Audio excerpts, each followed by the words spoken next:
Selam.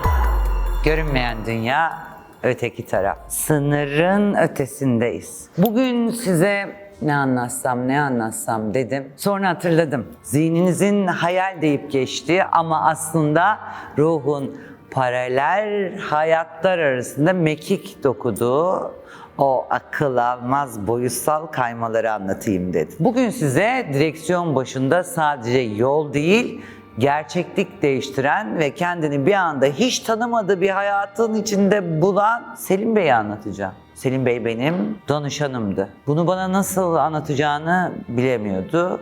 Ama dedi ki bir sıkıntım var, bir sorunum var ve galiba şizofreni olmak üzereyim. Şebnem Hanım çok yorgundu sesi. Sesi çok yorgundu Şebnem Hanım dediğinde o ses var ya sanki başka yüzyıldan geliyordu. Ben yalnızlığın karanlığında kayboldum. Ailemi, işimi, her şeyi terk ettim. Çünkü benim deli olduğuma inanıyorlar. Ve ben de galiba deliyim. Kendimle ilgili fikrim de artık kanaatim de bu. Ne oldu dedim.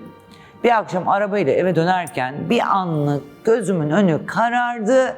Gözlerimi açtığımda kendimi bambaşka bir şehirde hiç bilmediğim, hiç bilmediğim bir evin salonunda buldum. Yanımda bir kadın ve çocuklar vardı.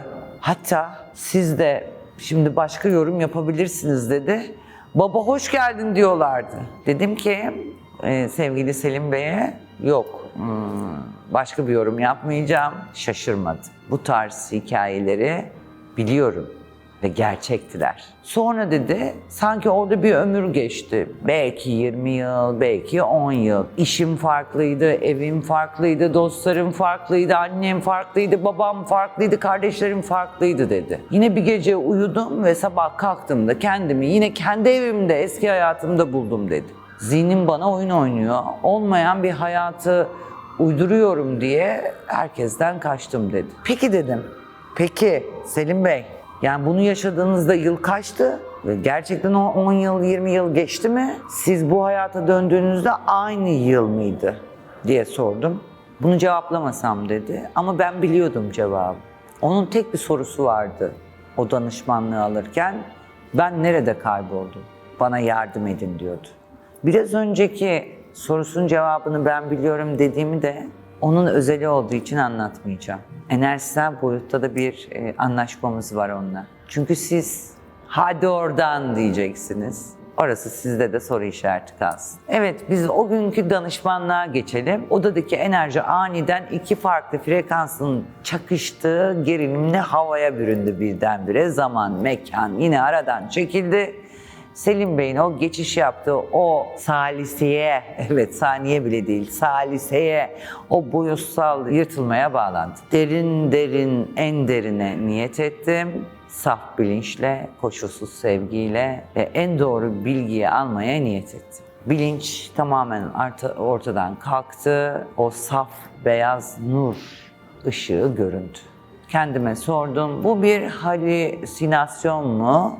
Yoksa gerçekten paralel bir evrene, paralel bir olasılığa yaptığı o nadir sıçramalardan biri miydi? O ruhun en derinindeki o boyutsal gezgine, ona inanıyorum, onun samimiyetinin farkında olduğumu bildiren bir ses tonuyla Selim Bey, siz o hayatı uydurmadınız. Siz ruhunuzun bu dünyadaki ağır yükünden kaçmak isterken o meşhur geçiş kapısını araladınız ve aslında yaşamakta olan diğer Selim'in hayatına misafir oldunuz dedim.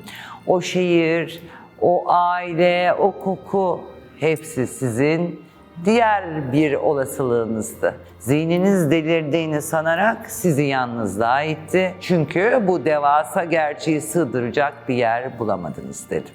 Aramızda sessizlik oldu ve onu anladığımı biliyordu. Ona deli gözüyle bakmadığımı biliyordu. Onu samimi sevgiyle sardığımı biliyordu. İki oda, iki farklı zaman dilimi, bütün zamanlar, mekanlar bizim bulunduğumuz odalarda dahil olmak üzere arada asılı kaldı. Ve Selim Bey ağlamaya başladı. Şebnem Hanım o kadar gerçekti ki. O çocukların gülüşü, o evin huzuru. Bugün gibi hatırlıyorum hepsini. O bireysel danışmanlığı. Dedi ki buraya döndüğümde her şey bana sahte, her şey bana yabancı geldi. Bu yüzden herkesi ittim. Eğer o hayat gerçekse ben neden bu hayata geri döndüm? İşte dostlarım, doğaüstü dediğimiz o zaman ve mekan kaymaları aslında ruhun ne kadar sınırsız olduğunun kanıtıdır. Selim Bey'e dedim ki siz deli değilsiniz. Siz sadece çok boyutlu bir varlık olduğunuzun en sert, evet en sert kanıtıyla yüzleştiniz. Yalnızlık şikayetiniz aslında bir kaçış değil, o tamlık hissettiğiniz diğer hayatın yasını tutmaktır. Ama uyanın. Uyanın Selim Bey, uyanın. O diğer hayattaki huzur aslında şu anki Selim'in kalbinde mevcut. O kapı bir kez açıldıysa bu boyuttaki hayatınıza da o huzuru inşa etmeniz için açıldı. Kendinizi lütfen dünyadan koparmayın dedi. Sonrasında kendisinden izin alarak gözlerini kapatmasını rica ettim. Ve o iki hayat arasında ışıktan köprüyü yaparak daha derin bir frekansa bağlandım. Bildiğim tekniklerle iki hayat arasındaki kopukluğu gidererek her iki hayattan alması gereken öğretiyi kendi alanına eşleştirdim. Orası zamanın doğrusal olmadığını, her şeyin şu an içinde yaşandığını gösteren kutsal ve gizemli bir alandı. Kaç kişiye nasip olabilirdi ki? Selim Bey'e olmuştu. Artık o yaşadıklarının bir akıl hastalığı olarak değil, ruhsal bir armağan olarak kucaklamaya hazırdı. Ve ona biri gerçeği söylemeliydi ve rehberi olarak bu görev benimdi. Siz sadece bu hayatın Selim'i değilsiniz. Siz tüm olasılıkların toplamısınız.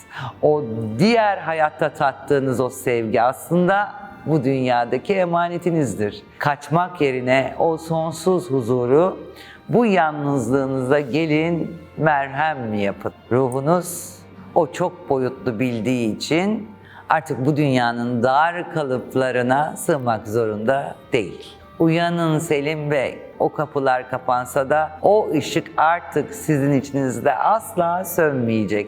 Çünkü bir kere uyandınız mı asla bir daha uyuyamazsınız dedim. İşte dostlarım, bazen başka bir hayata gitmek, bu hayatta kendimizi bulmak içindir. Aslında burada başka bulduğumuz anlamlar, değerler var ama Selim Bey ile ilgili yaptığımız gönül anlaşması yüzünden bu kadar anlatabiliyorum. Zaten adı da Selim değil. Ne diyorduk biz? Ayşe, Fatma, Ali, Veli. İşte Selim de böyle isimlerden biri. Biz o gün Selim Bey ile sadece bir delilik korkusunu şifalandırmadık. O boyutsal geçişin verdiği o muazzam bilgiyi onun bu dünyadaki yalnızlığına şifa olarak yer değiştirdik. Görünmeyen dünya, öteki taraf, yine sınırın ötesinde Selim Bey'e bambaşka bir hayat vermişti. Evet canlarım, sizin her boyutta tam olduğunuzu anlamanızı bekleyen asıl evinizdir görünmeyen dünya.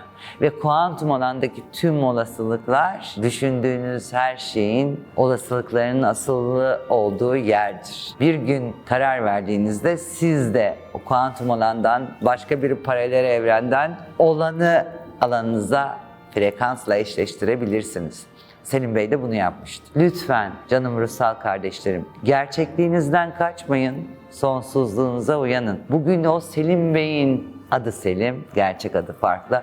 O güzel yüreğinden sizlere selam dedik. Bir başka görünmeyen dünya, öteki tarafta, sınırın ötesine geçeceğiz. Yine konuşacağız. Tanık ve şahit olun, kendi hayatınıza payınızı çekin. Alın, ben Şebnem Taci.